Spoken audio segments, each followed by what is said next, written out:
दुर्गा मातेची स्थापना केलेली होती। 3 वर्ष दुर्गा मातेची स्थापना करून चांगल्या तऱ्हेने कार्यक्रम राबवण्यात आला। नंतर त्यांनी आम्हाला इथं हळदी घाटवर एक नव्यानं जुमानं दुर्गा मातेची यात्रा भरल्या पाहिजे यासाठी नव्यानं डेव्हलपमेंट करावं असं त्यांनी सांगितलं आणि 2000 वर्षापासून आपण कामाला लागलो। म्हणून त्यांनी आदरणीय गोखलेची कहाणी आणि 2004 ला इथं समिती गठीत केली। त्याच्यामध्ये मी उपाध्यक्ष होते, अध्यक्ष होते, श्रीरामजी झिंगे सचिव होते आणि तेव्हापासून हे कार्यक्रम चालू होता। बांधकाम पण झाले। तीर्थस्थळ म्हटलं तर तीर्थ पाहिजे, पाणी पाहिजे, पाणी पाहिजे म्हणून हळदी घाट हा बांधण्यात नाहीये, नदीच्या कडेवर चुलबन नदीवर।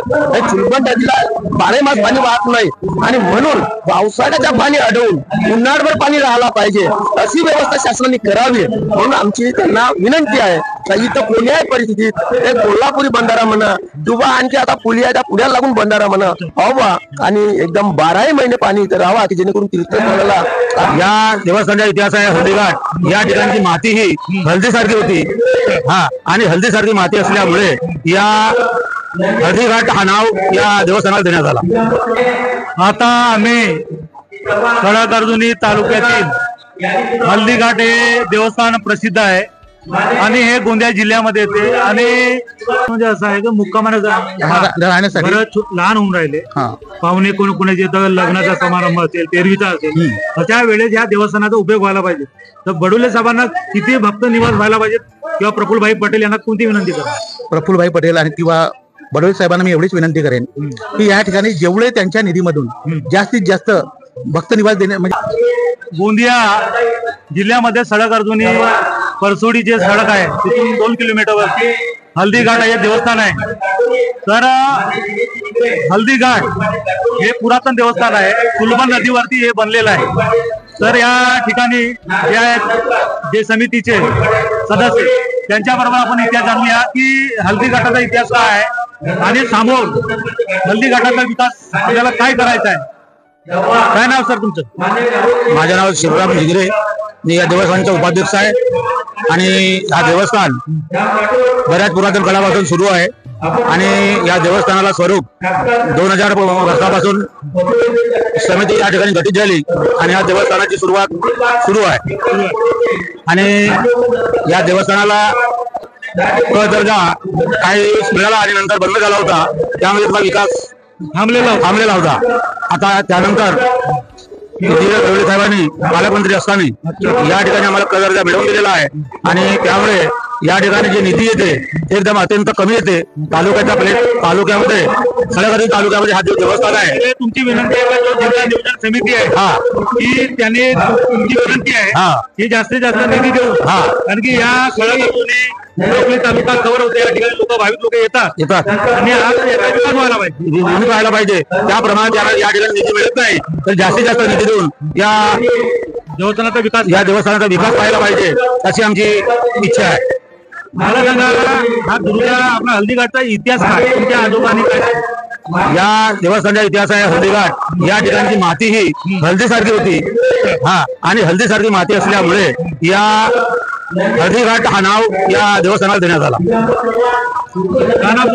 माझं नाव देवाजी मारुती बनकर, राहणार बौद्धनगर।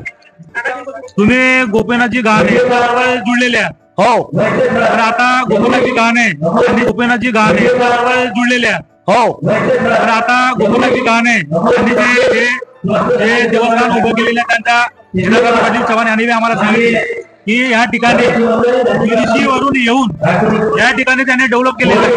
तर तुमच्या गोपीनाथजी गहाणे यांच्याबरोबर तर त्यांचा अनुभव काय? गोपीनाथची गाणे दुरसून येऊन अगोदर घाटबुडी केली म्हणून त्यांनी आदरणीय गोखलेची कहाणी आणि 2004 ला इथं समिती गठीत केली। त्याच्यामध्ये मी उपाध्यक्ष होते, अध्यक्ष होते, श्रीरामजी झिंगे सचिव होते आणि तेव्हापासून हे कार्यक्रम चालू होता। बांधकाम पण झाले।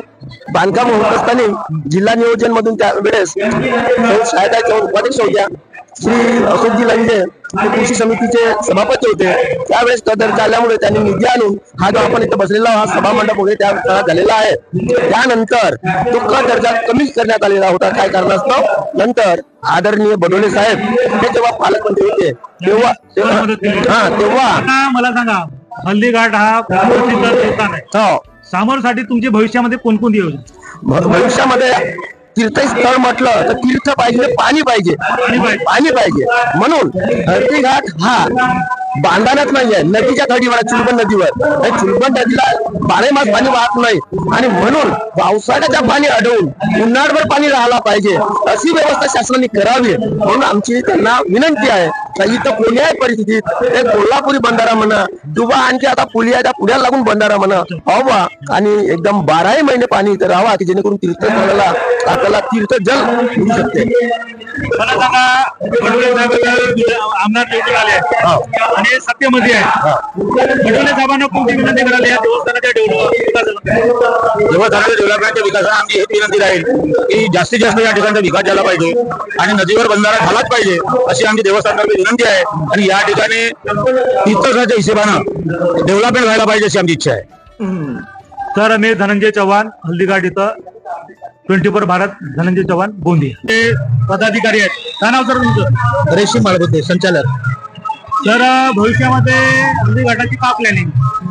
भविष्यामध्ये नदी घाटावर एक बंधारा आवश्यक आहे, ज्या ठिकाणी भाविक भक्तजन आंघोळ करतात.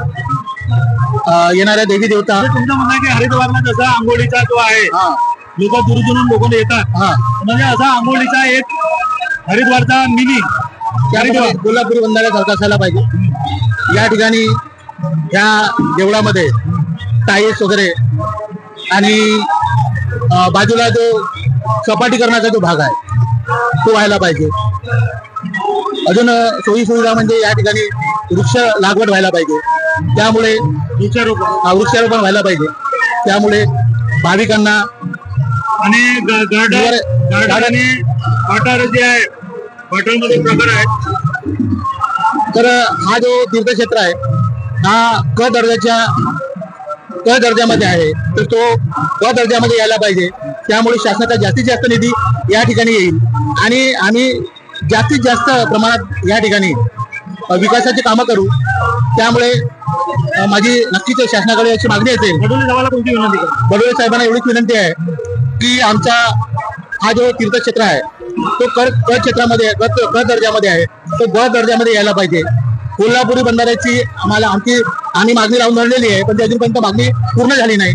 त्यामुळे त्यांनी आमच्या या मागणीकडे लक्ष द्यायला हवं आणि अजून ज्या ज्या विकासाच्या सोयी या ठिकाणी होतील त्या त्या उपलब्ध करून द्या. पिण्याच्या पाण्याचा विचारता म्हणजे या ठिकाणी भक्त निवास किती आहे? या ठिकाणी भक्त निवास बाजूला बांधलेले आहेत, पण ते भक्त निवास अपुरे आहेत. कारण या ठिकाणी फक्त तात्पुरता राहण्याची सोय होते, पण मुक्कामानं राहण्याची सोय होत नाही. त्यामुळे भक्त निवास देण्याची सोय होईल तेवढे आम्हाला मिळायला पाहिजे अशी मी त्यांना विनंती करतो. हे म्हणजे पर्यटनातून होणार आहे, पर्यटन निधीतून होणार नाही, पर्यटन विकासामध्ये पर्यटन जो आहे मंत्रालय. तर असे होते आमचे हल्दीघाट समितीचे पदाधिकारी.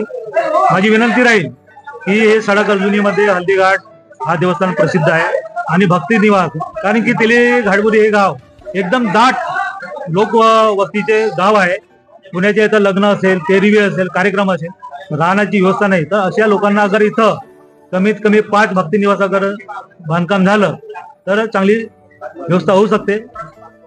मी धनंजय चव्हाण, 24 भारत, गोंदिया.